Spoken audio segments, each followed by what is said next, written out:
नागपुर से बड़ी और गंभीर खबर सामने आ रही है, जहां पर महाराष्ट्र प्रदेश कांग्रेस कमेटी के वरिष्ठ प्रवक्ता अतुल लोंढे ने हाल ही में मतदान चोरी से जुड़े मामलों पर अपनी प्रतिक्रिया दी। उन्होंने कहा है कि लोकतंत्र की सुरक्षा और नागरिकों के मतदान अधिकारों की रक्षा सर्वोपरि है। महाराष्ट्राची 18 पेक्षा जास्त वयोगटाची लोकसंख्या ही 35 लाखांना जास्त आहे। कोणत्या आकड्यापेक्षा? जो family welfare and health department जे आहे केंद्राचं त्याच्या संख्येपेक्षा।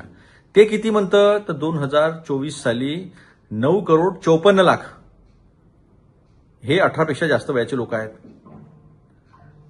विधानसभेच्या वोटर रोलमध्ये 9,70,00,000 होते, आता ते 9,85,00,000 झाले आहे।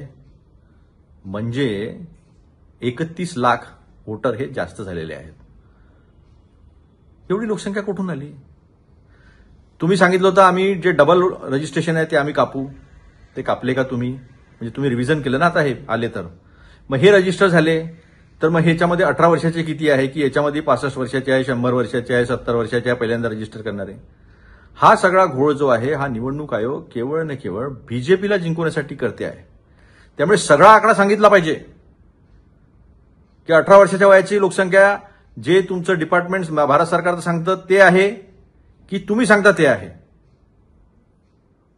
आणि इतक्या बेशरमपणे जर निवडणूक जिंकवण्यासाठी जसं व्हीव्हीपॅट काढून टाकलं तसं वोटरचे डुप्लिकेट करून बोगस वोटर करून जर होत असेल तर मोठ्या आंदोलनाला भाजपला पुढे जावं लागेल।